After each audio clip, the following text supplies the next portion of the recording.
तो सीधे जुड़ते हैं हम खान सर से। बहुत बहुत स्वागत है खान सर आपका। और आप, ऐसा लग रहा है कि अब पूरे देश में खान सर के नाम से फेमस हैं और पाकिस्तान से भी बहुत प्यार आपको मिलता है, हम देखते हैं वहाँ से भी। तमाम आपके यूट्यूब कमेंट्स हमने देखे हैं कि वहाँ से लोग आपके चाहने वाले हैं, और मैं खुद भी व्यक्तिगत तौर पर आपको फॉलो करता हूँ। खान सर, आज आपको हमने तकलीफ और आपका समय इसलिए सिर्फ लिया है कि लोगों के बीच में बहुत भ्रम है। मध्य प्रदेश, छत्तीसगढ़ जैसे अंचल जहां पर ज्यादातर ग्रामीण आबादी है, वहां पर कोरोना को लेकर के इतना ज्यादा डर है कि अगर कोई छींक भी देता है तो उसे लगता है कि बस 2-4 दिन का मेहमान हूं।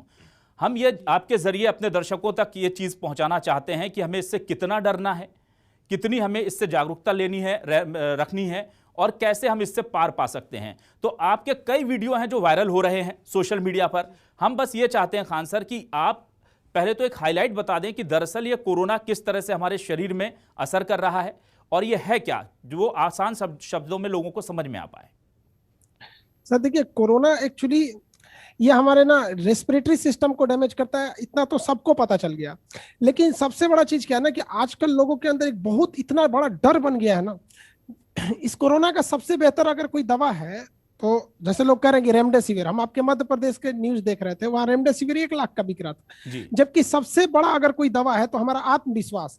अगर हम ठान लिए कि नहीं हमें इस कोरोना को हराना है, तो हम समझिए कि उसी दिन से हम रिकवर होने लगते हैं। सबसे बड़ा एंटीबॉडी वही है। लेकिन क्या है ना कि हम लोग अगल बगल में इतनी निगेटिव चीजें देख ली है ना कि हमारा शरीर खुद से सिहमने लगता है। जैसे रात के वक्त में अगर हमें किसी नदी के किनारे या किसी जगह अकेले में छोड़ दिया जाए तो हमारा डर जाते हैं, जबकि वहां कुछ भी नहीं रहता है, लेकिन एक वहम है हमारे शरीर में। वैसे ही इस कोरोना को लेकर भी डरना नहीं है, इससे डट कर सामना करना है। जो जो जरूरी चीजें हैं जैसे सैनिटाइजर का यूज करना, मास्क पहनना, सोशल डिस्टेंसिंग, इसका जरूर पालन करना है। और इसको बचने के लिए अभी क्या है कि जो सेकेंड वेव आ रही है ये कोरोना की सुनामी की तरह है, तो इसको हम सबको मिलकर रोकना है। एटलीस्ट 15 से 20 मई के बीच में अगर हम यहां तक के चेन को रोक देते हैं तो कोरोना दिखेगा, उसके बाद अचानक फॉल डाउन करेगा ये। तो खान सर, क्या 15 से 20 मई तक अभी ये कर्व ऐसे ही बढ़ती रहेगी? और अगर हाँ सर, बहुत भयानक बढ़ेगी। आपको बता दें, हम सारे देशवासियों को कहते हैं भाई 15 से 20 मई तक बचा के रखिए। वो एक दिन में 6 लाख के ज्यादा का आंकड़ा पार करेगा ये। और बहुत तेजी से डिक्लाइन करेगा। जे कर्व बनाएगा तुरंत गिरेगा। सेकेंड वेव को ऐसे ही देखा गया। अगर आप ऐसे 100 साल पहले स्पेनिश फ्लू को देखेंगे तो वैसा ही हुआ। लेकिन इस बीच अगर हम लोग अपने आप को, सारे देशवासी, अगर हम लोग थोड़ा सा सोशल डिस्टेंसिंग, मास्क, सैनिटाइजर का यूज करते हैं और 15 से 20 मई तक अपने को सिक्योर करते हैं, तो ये जो बीच का 15 दिन का समय है ना, इस 15 दिन के समय में सरकार जो है ऑक्सीजन प्लांट लगा देगी, जो जरूरी दवाइयां हैं उन्हें ले आ देगी, एक इकोसिस्टम 15 से 20 दिन में डेवलप कर देगी। लेकिन अगर इसी बीच में हम इन्फेक्टेड हो जाते हैं ना, तो हॉस्पिटल में जगह नहीं है, ऑक्सीजन नहीं है, दवाइयां नहीं है, तो फिर क्या है ना कि थोड़ा सा डेथ रेशियो बढ़ जाता है। बिल्कुल खान सर, यहाँ पर सवाल ये है कि जब भी हम बात करते हैं तो आज बंगाल स्ट्रेन आ गया, ब्रिटेन का स्ट्रेन बहुत खतरनाक है, मैक्सिको स्ट्रेन ने दिक्कत कर दी। ये तमाम चीजें क्या हैं, ये स्ट्रेन क्या है, और इंडिया में इस वक्त कौन सा स्ट्रेन है जो सबसे ज्यादा एक्टिव है? क्यों इतनी ज्यादा हमारी जो डेथ रेट है वो लगातार बढ़ रही है? सर, स्ट्रेन को आप ऐसे समझिए कि किसी परिवार में मान के चलिए 5 बेटे हैं किसी के, 5 बेटों का स्वभाव एक जैसा नहीं रहता है। तो हमारा अगर उस परिवार से झगड़ा है तो आप देखेंगे 5 बेटों का बिहेव हमसे अलग अलग रहेगा। कुछ हमेशा एग्रेसिव रहेगा, कुछ नॉर्मल बिहेव करेगा, कुछ मुंह से कुछ बोल के चला जाएगा, कुछ सोचेगा डायरेक्ट इसको मार ही डालते हैं। वैसे ही ये कोरोना एक खानदान है, एक फैमिली है बीमारी की, जिसके अलग अलग स्ट्रेन देखे जाते हैं। जो चाइना से आया था SARS-CoV-2, वो उतना खतरनाक नहीं था जितना कि ब्रिटेन वाला जो है, वो जो चाइना से आया था, वो जो 7 दिन में जितना हमारी फेफड़ों को नुकसान करता था, ये जो डबल म्यूटेंट आया है वो उसको 2 दिन में कर देता है। इसलिए आप देखे होंगे कि जो बीमार पड़ने वाले हैं वो 2 दिन में दिखते होंगे कि अभी उनको लक्षण पता चला कि अचानक ऑक्सीजन, उनका सांस कम होने लगा, ऑक्सीजन की जरूरत पड़ने लगी। जबकि पहले जो ऑक्सीजन का जरूरत था वो बीमार पड़ने से, इन्फेक्टेड होने से 12वें से 13वें दिन पड़ता था, आज वो 7वें से 8वें दिन पड़ने लग रहा है। तो हम लोगों को जरूरत है कि जब तक गवर्नमेंट इस पर पूरी तरह से प्रिपेयर ना हो जाए, हम खुद को बचा के रखना। और हमारे लिए भी एक बहुत गलत बात है, हमारे मतलब मेडिकल सिस्टम को कहिए कि अभी तक जीनोम सीक्वेंसिंग नहीं की जा सकी है। आज भी आपको बस इतना बताया जा सकता है कि आप कोरोना से इन्फेक्टेड है, ये नहीं बताया जा रहा है कि आप किस स्ट्रेन से इन्फेक्टेड है। तो अब इंसान इक्वली डर रहा है। वो कमजोर कोरोना से भी उतना ही डर रहा है जितना से मजबूत कोरोना से डर रहा है। और अगर हल्के में ले रहा है तो कमजोर वाले को भी हल्के में ले रहा है, मजबूत वाले को भी हल्के में दे रहा है। जबकि चाइना में देखेंगे, जैसे दिसंबर में ये कोरोना वायरस डिटेक्ट हुआ, उन्होंने जनवरी में ही इसका जीनोम सीक्वेंसिंग नेट पर अपलोड कर दिया। इसलिए ये कोरोना की वैक्सीन जो है पूरी दुनिया की सबसे फास्टेस्ट वैक्सीन बन चुकी है। लेकिन अभी हम लोग के पास 1000 सैंपल भी नहीं है नए कोरोना स्ट्रेन के। जबकि अगर हम लोग पहले जैसे ये दिसंबर में ब्राजील का डिटेक्ट हुआ था, जनवरी में साउथ अफ्रीका वाला डिटेक्ट हुआ, फरवरी में यूके वाला हमारे इंडिया में आने लगा, तो हमको उसी समय से सतर्क होने चाहिए था कि जिस तरह से हमारे देश में जनवरी में पहला केस देखा गया 2020 में और अचानक बढ़ने लगा, तो सरकार को भी उसी तरह से कदम उठाना चाहिए था, लेकिन बहुत लेट हो गया इसमें। बिल्कुल खान सर, यहाँ पर एक और सवाल है जो बार बार उठ रहा है और उसको लेकर बहुत गफलत है। हमने देखा डॉक्टर्स भी उसको लेकर के एक मत नहीं है। वो है कब जाकर, किस स्तर पर जाकर हमारा ऑक्सीजन सैचुरेशन जब गिरता है वहां पर ऑक्सीजन की जरूरत पड़ती है। किसी को हम देख रहे हैं 93 से नीचे गया, 90 हुआ तो ऑक्सीजन लग जाती है, कोई 70 भी घर में सर्वाइव कर गया। इससे लेकर के बड़ा विरोधाभास है लोगों में, रिसर्च में या बात जो विशेषज्ञ उनकी राय में। देखिए, लोगों को ना सबसे पहले पल्स ऑक्सीमीटर रखना चाहिए। पल्स ऑक्सीमीटर दीजिए तो पल्स ऑक्सीमीटर में क्या है कि हमें अपना पल्स ऑक्सीमीटर से अपना ऑक्सीजन सैचुरेशन लेवल को नाप लेना चाहिए। अब जैसे यहाँ पे हम अपना पल्स ऑक्सीमीटर से अगर हम ये नापते हैं तो अगर हमारा 94 से ऊपर जा रहा है तो 94 से ऊपर का मतलब हम बिल्कुल सही है। अब जैसे मेरा पल्स ऑक्सीमीटर, इसमें अगर हम नापते हैं 94 से जाता है तो सही है। अगर 94 से आप 90 के बीच में, 90 से ऊपर है तो आप माइल्ड में आते हैं। लेकिन अगर आपका 80 और 90 के बीच में है तो आपको डॉक्टर्स के कंसल्ट में हमेशा रहना चाहिए। जैसे आप देखिए मेरा अभी 99 दिखा रहा है तो हमें कोई दिक्कत नहीं है, हमारा पल्स ऑक्सीजन सैचुरेशन सही है। लेकिन अगर 90 से और 80 के बीच में जा रहा है तो हमें डॉक्टर के कंसल्ट में रहना पड़ेगा और हमें बैकअप में ऑक्सीजन का व्यवस्था करके रखना पड़ेगा कि भाई अब कभी भी डाउन हो सकता है। तो जब वो 80 टच करने लगता है तो हमें ऑक्सीजन पे जाना पड़ता है और 80 से 70 के बीच में हमें एक देख रेख करने वाला चाहिए, वरना उसको ऑक्सीजन निकाल देंगे तो वो हांफने लगेगा उस चीज। बिल्कुल। साथ ही साथ खान सर, ये भी देखा गया है कि कोरोना को लेकर के या तो लोग बहुत ज्यादा डरे हैं या अभी भी कई ऐसे लोग हैं जिनकी तस्वीरें हम दिखा रहे हैं कि उन्हें कोई फर्क ही नहीं पड़ रहा, वो लगातार ऐसे घूम रहे हैं जैसे वो अमर हैं। और खास बात यह है कि खुद की जिंदगी के साथ साथ दूसरों के लोगों के साथ जान जो है उससे भी खिलवाड़ कर रहे हैं। ऐसे लोगों के लिए क्या कहेंगे आप? सर देखिए, इसमें हम बता रहे ना कि हम कोरोना 2 टाइप का है। एक सच में है जिससे कुछ खास डरने की जरूरत नहीं है और एक ऐसा है जिससे नहीं डरेंगे तो फिर आपको वो पहुंचा देगा कहीं और। तो हम लोग अभी ये फर्क ही नहीं कर पाए हैं कि जो व्यक्ति कोरोना से इन्फेक्टेड है, ये चाइना वाला कोरोना से है या साउथ अफ्रीका वाला, ब्राजील वाला, ब्रिटेन वाला। अब जैसे चाइना वाला आया था तो हमारी बॉडी धीरे धीरे उसके प्रति इम्यून हो चुकी थी। इवन जो हम लोगों ने वैक्सीन भी बनाई थी वो भी उसी के प्रति बनाई थी, ज्यादातर ध्यान में रख के। तो लोगों में ये लापरवाही है कि हम मतलब वो ये देख रहे हैं कि वो ठीक हो गया तो हम भी ठीक हो जाएंगे। ये गलत चीज है। किसी का इम्यून सिस्टम सही था या फिर पहले कोरोना डिटेक्ट हो गया, वो बच गया, तो इसका मतलब नहीं कि सारे लोग बच जाएंगे। और एक और भ्रांति है, बहुत से लोग कह रहे हैं कि कोरोना तो एक मामूली फ्लू है। तो भाई पूरी दुनिया में लोग इतने मर रहे हैं, जो ऐसा बात बोलता है ना उन्हें कोरोना वार्ड में एक दिन के लिए रख देना चाहिए, फिर समझ में आ जाएगा। बिल्कुल। वैक्सीन को लेकर के भी बहुत सारी चीज़ें हैं जो लोग जिन्हें जानना चाहते हैं। वैक्सीन खास तौर से हमने देखा है कि कुछ जगह ये शिकायतें भी हमें मिली है कि पहली वैक्सीन की तो लगा दी कोवैक्सीन और दूसरी लगा दी कोविशील्ड, दूसरा डोज। क्योंकि अवेलेबिलिटी नहीं थी, खासतौर से सरकारी सिस्टम में बहुत हुआ। अब बताइए, इस तरह से अगर कोई वैक्सीनेशन हो रहा है तो वो कितना फायदा देगा और कितना नुकसान करेगा?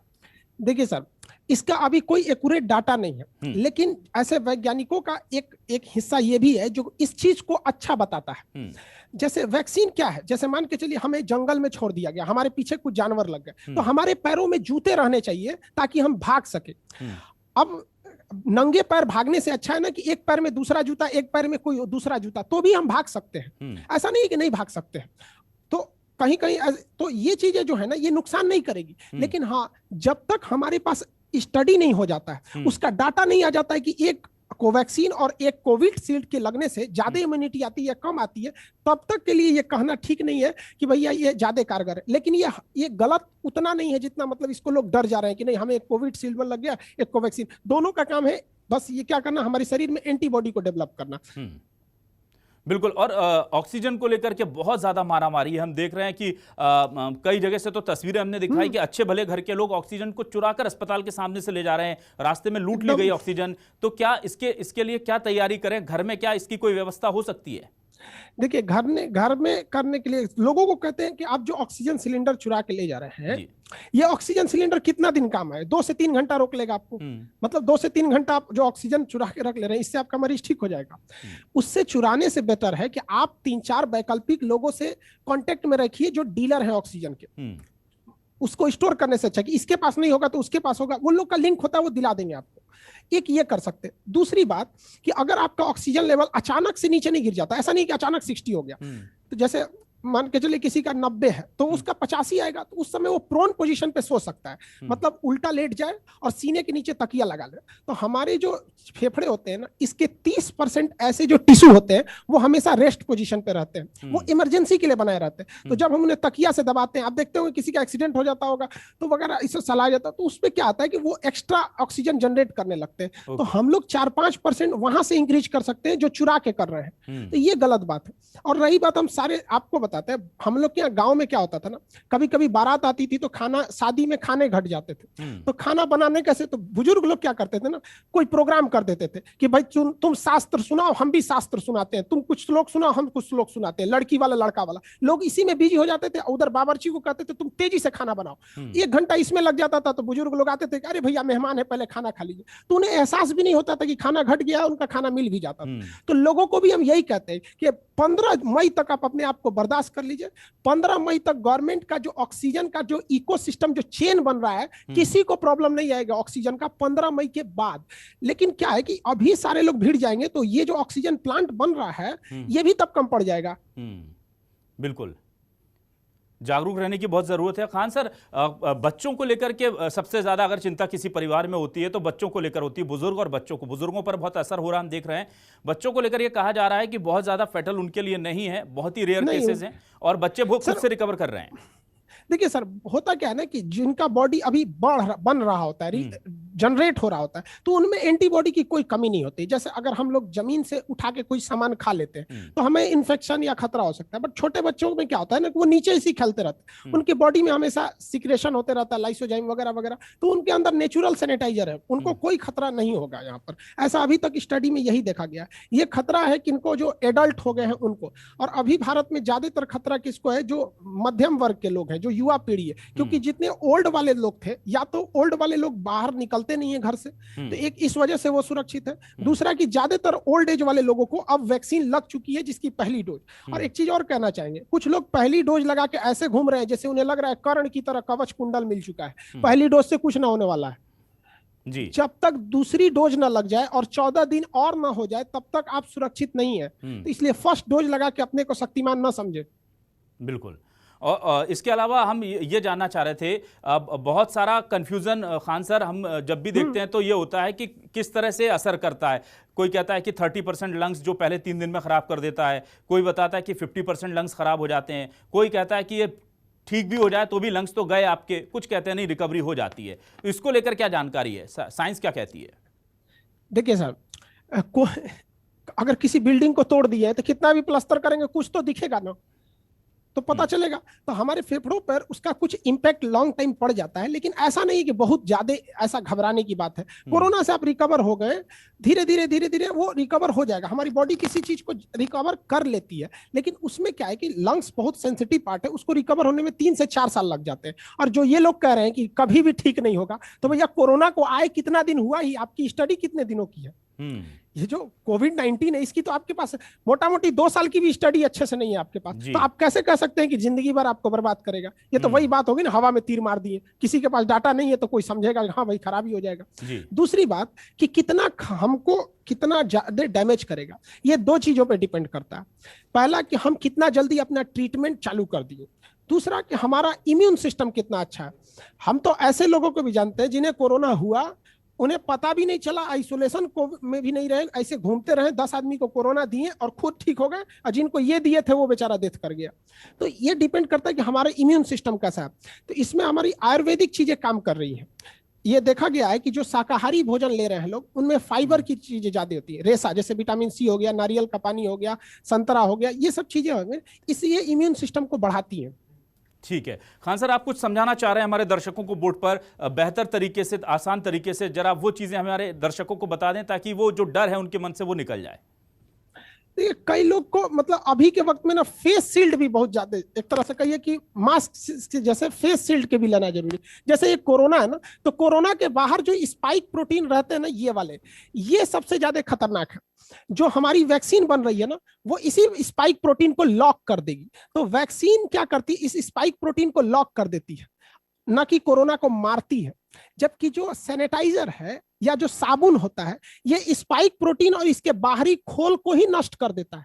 तो एक तरह से देखिएगा तो सैनिटाइजर ज्यादा काम करता है, लेकिन क्या है कि आप उसे डायरेक्ट पेट में नहीं ले जा सकते हैं, फेफड़ा में नहीं ले जा सकते, वरना फिर उसको भी नुकसान कर देगा। तो हमें अपने हाथों को अच्छे से धोते रहना है, मास्क लगा के रखना है, फेस शील्ड का प्रयोग ज्यादा करना है। फेस शील्ड बहुत जरूरी है जी, बिल्कुल। हाँ, एक्चुअली क्या है कि वो ज्यादा प्रोटेक्शन दे देता है फेस शील्ड। फेस शील्ड में क्या हो गया कि जैसे यहाँ पे फेस शील्ड है, तो हम नहीं बचा सकते, तो ये और हमने ऐसे फेस शील्ड लगा दिया, तो कभी लापरवाही भी हो जाती है ना, तो हम लोग गलती से भी अपने नाक कान को नहीं छुएंगे, टच करने का सवाल ही नहीं पैदा होता है। और इसको बार बार आप ना मतलब एक नॉर्मल मिलता है, इस पे सैनिटाइजर का स्प्रे कर दीजिएगा, तो ये फिर से सही हो जाता है। बिल्कुल। खान सर, अब आपने जब बताया कि सैनिटाइजर से कितना फायदा होता है, इसको लेकर के एक मिथक है जो लंबे समय से चला आ रहा है कि जो लोग अल्कोहल ड्रिंक करते हैं वो काफी हद तक सेफ है, ये कहा जाता है, और बहुत जबरदस्त पीठ ठोक करके कहा जाता है कि नहीं, हम तो भाई अल्कोहल ले रहे हैं तो हम उतने ज्यादा एक्सपोजर में नहीं है इसके। देखिए, अल्कोहल लेने वाले लोगों को कहना चाहिए कि भाई कम से कम आप इतना तो पढ़े होंगे कि जब आप अल्कोहल लेते हैं वो आपके पेट में जाता है, फेफड़े में नहीं जाता है। और कोरोना वायरस फेफड़े में नुकसान कर रहा है। ये तो अजीब बात करते हैं ये लोग को, क्या समझ में आता है इनको? अल्कोहल पेट में जा रहा है जी। आप अल्कोहल को ऐसे हाथ में चुल्लू में तो लेके पीते नहीं है वहां पे। हाँ, ये बात है कि अल्कोहल की मात्रा है मुंह में जो रहेगा उसको वो डिस्ट्रॉय कर देगा, लेकिन वो पेट में जा रहा है, आपके फेफड़े में नहीं जा रहा है। कोरोना वायरस फेफड़े को इन्फेक्ट करता है। ऐसे लोग गलत है। जो कुछ लोग कह रहे हैं सिगरेट पीने वाले को नहीं हो सकता, ये अपने पीने का एक बहाना ढूंढ रहे हैं और कुछ नहीं। बिल्कुल। खान सर, यहाँ पर एक चीज और बताइए कि जो कोरोना से जो लोग ठीक हो गए हैं, क्या उनको भी दोबारा होने का चांसेस है, और है तो बिल्कुल चांसेस है जी। देखिए, उसके आराम से 2 महीने के बाद वो लोग भी इन्फेक्टेड हो जाते हैं, बट उन्हें घबराने की बात नहीं है। उनके बॉडी दोबारा उसे पहचान लेगा। हमारी बॉडी की एक खराबी क्या है कि हम कभी भी किसी वायरस को पहली बार में नहीं पहचान पाते और दूसरी बार उसको छोड़ते नहीं है। कोरोना क्या करता है, ये कोरोना को भी ये बात पता है कि अगर ये इंसान की बॉडी में गया और इंसान की बॉडी इसे पहचान गई तो दोबारा इसे छोड़ेगी नहीं। इसलिए कोरोना कहता है कि हम तुम्हें पहली बार में ही नहीं छोड़ेंगे। तो कोरोना पहली बार में ही हरा देता है, और अगर हमने उसे हरा दिया तो दूसरी बार भी हरा देंगे। तो इसीलिए हम लोग जो कोरोना व्यक्ति पॉजिटिव है, अगर दोबारा हो जाता है तो रिस्क की जरूरत नहीं है। ऐसे व्यक्ति अपने आप में एक वैक्सीन है, उन्हें बढ़ चढ़ के अपना सीरम डोनेट करना चाहिए। ये बड़ा ज्यादा लाभदायक हो जाएगा।